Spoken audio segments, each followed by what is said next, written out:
Всем добрый день, меня зовут Раиса Зубарева. Вы на канале Движение за независимость Саха. Сегодня я бы хотела поговорить на очень важную для нас тему – это реформа местного самоуправления. Закон, который позволит республикам, регионам выбрать систему самоуправления двухуровневую, которая сейчас у нас действует. Это когда, например, есть районы какие-то муниципальные, в состав которых входит много маленьких наслегов, сел, муниципалитетов. Или одноуровневую. Вместо районов создаются муниципальные округа, в границах которых все муниципалитеты будут уничтожены, упразднены.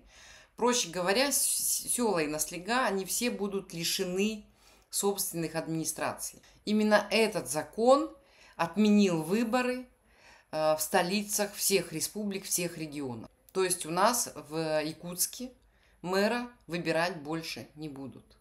Еще пару слов хочу сказать об этом законе. В первом чтении он был принят в 2022 году.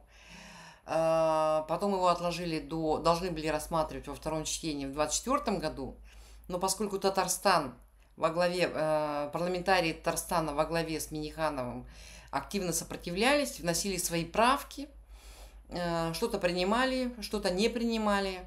В общем, закон приняли только в феврале 2025 года. И вот сейчас на этой осенне-зимней сессии, которая предстоит нам в этом году, наши депутаты должны будут принять местный закон. То есть подогнать местный закон под федеральный. Что сейчас делает глава нашей республики Айсан Николаев и депутаты? Они хотят отменить вообще любые выборы в республике Саха. Об этом очень четко заявил 19 июля в Намцах на выездном совете, на выездной работе парламента Алексей Еремеев. Давайте послушаем. Спикер парламента Якутии Алексей Еремеев отметил, что работа предстоит обширная и по причине того, что республика предпочла сохранить двухуровневую систему местного самоуправления. Однозначно выборы, они сохраняются, выборы представительных органов. Прежде всего, тут неправильное понимание есть, что люди избирают своих депутатов представительного, как на сельском уровне, так и на районном уровне. А вот что будет с главами, кто будет их избирать? Либо прямым голосованием населения, либо же это будут избираться представительными органами. На сегодняшний день, вот, допустим, позиция и профильного комитета у нас в Государственном собрании ЮКМ, и позиция руководства республики заключается, что нужно, чтобы глав избирали представительные органы. Поэтому роль представительных органов муниципалитетов будет очень сильно повышаться. Они теперь будут нести ответственность перед населением за формирование органов. То есть, получается, жители поселков и небольших городов глав своих выбирать не будут. Их теперь будут назначать советы депутатов. По мнению Алексея Еремеева, представительская власть в лице депутатов, она, в общем, не сделает неправильный выбор, она и возьмет на себя еще большую ответственность, как он говорит, да, и вообще это будет очень демократично.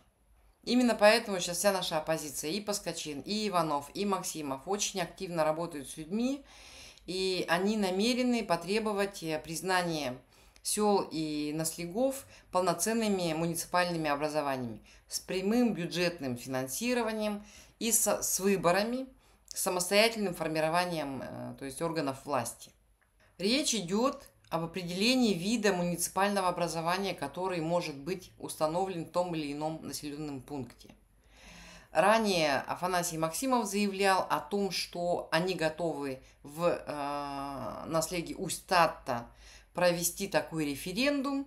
Сейчас последняя новость была, что Алекминский улус, Алекма уже тоже определила дату проведения публичных слушаний, и потом будет определена дата проведения референдума опять по поводу этого же вопроса. Смотрите, что произойдет, если Айсен Николаев и депутаты, ну, то есть они уже сейчас говорят, да, что они совершенно, значит, в этом вопросе солидарны с главой, они будут принимать этот закон, и если им никто не помешает, то они его примут. Не будет никаких выборов. Главы поселков, главы наследов будут назначаться Советом депутатов. Мы примерно знаем, кто будет назначен на все эти места. Они назначат вот этих всех единороссов на джипах, они назначат СВОшников. Никто о том, чтобы назначать людей, которые ближе всего к населению, да, к людям, которые сами живут на местах, думать даже, наверное, и не будет. Точно не будет. Помните, когда у нас была реформа здравоохранения, когда благодаря этой реформе упразднили все маленькие фельдшерские пункты? Что произошло? Сейчас, значит, они отправляют в отдаленные наслега, в отдаленные улусы медицинский десант, так называемый, потому что просто нет людей, которые бы занимались лечением, да, людей. Нет врачей на местах. До 50% не укомплектован персонал. Опять же, у них была реформа образования, да, когда они решили упразднить маленькие школы, детей отправить в интернаты или ездить там за 100 и за 50 километров в районные школы, большие, в крупные. И это тоже ведет к тому, и вот это же, и эта реформа, да, местного самоуправления, которую они сейчас хотят ввести в действие, она тоже, это еще один шаг к тому, чтобы уничтожить вообще любую власть на местах. И уничтожить, и вообще разрушить наше село. Там, где нет школы, там, где нет пункта медицинского, там, где нет главы настоящего, нормального, да, село умирает. Все переезжают туда, где ближе доступна социалка. Все туда поедут. Все поедут в районные центры, а из районных центров все поедут в города. Что станет с нашим селом? Кого они будут назначать? Еще раз говорю, они будут назначать своих единороссов, близких, лояльных к власти, да, людей, которые ничего не делают, людей, которые ничего не будут делать. Самый близкий пример наводнения в Аймиконском улусе. Павел Васильев, местный глава, единственный, кто находился с людьми все это время.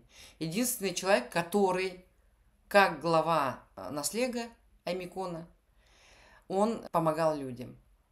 Больше никого не было. Глава улуса приехал на 3-й день. На 4-й день приехал Садовников, то есть представители правительства. Депутатов местных там не было вообще. Ни местных депутатов аймиконских, ни тем более республиканских депутатов по Колымо-Индигирской группе. Ни одного. Все это время глава наслега находился с людьми. Более того, глава наслега в прошлом году построил в Аймиконе котельную. Он не построил ее, он и добился строительства котельной и проведения центрального отопления. До этого люди топили печи дровами. Если бы не этот человек, если бы не глава наслега, который сам там живет, который знает все проблемы, которые есть в наслеге, на себе их ощущает. Никто бы этого не сделал. Но никто бы этого не сделал. Бычков приехал через 2 недели. Айсена Николаева там вообще не было до сих пор. Вопрос возникает. Айсен Николаев приехал на трагедию с вахтовиками. Сразу полетел. Буквально там часа не прошло, как уже в телеграм-канале у Айсена Николаева появились фотографии, появились сообщения о трагедии. Конечно, это трагедия. И, конечно, он должен был быть там. Так же, как он должен был быть в Аймиконе, когда произошла такая трагедия у людей. Это трагедия не меньшего масштаба. Что, еще раз, они посадят своих единороссов, они посадят СВОшников. Вот как в Мархе произошло. В Мархе Григорьев назначил СВОшника главой Мархи. Что у нас делают единороссы? Воруют, подделывают документы и, самое главное, не работают.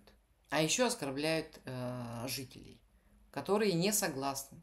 Экс-глава Нирингри Леонид Олейник, представитель как раз-таки Единой России, всех тех, кто критиковал его друга Ивана Луцкана, назвал ущербными ботами. То есть все те, кто критикует власть, это ущербные боты, по мнению единороссов. Глава Амгинского наслега, Татинского улуса, Степан Соров, заключил муниципальный контракт со своей дочерью на поставку товаров на 200 тысяч рублей. Конфликт интересов. Единая Россия. Вот такие люди к вам будут приходить. Люди, для которых для которых проблемы населения будут не важны, а для которых будет важен собственный карман. Это получается, что людей лишат так называемой шаговой доступности власти. Никакой единорос не будет с вами круглосуточно сидеть в вашем наследии, да, и решать ваши проблемы. Вы останетесь, люди останутся просто без власти. У нас в республике огромные расстояния. Для того, чтобы решить какой-то маленький вопрос, например, уличное освещение, например, тот же вывоз мусора, например, получение справки или выписки какой-нибудь, да, за всем этим нужно будет или ждать, когда глава на джипе, назначенный глава, да, соизволит приехать в ваш наслег и заняться вашим вопросом, или самим ехать за сотни километров в районный центр и там решать вопросы. А если минус 50 и у вас машины нет? То есть этот законопроект фактически оставляет огромную часть людей вообще без власти. Как люди будут выживать в вакууме, я не представляю. Что сейчас возможно сделать? Сейчас возможно только гражданская инициатива. Общественное мнение, публичные слушания и проведение референдумов.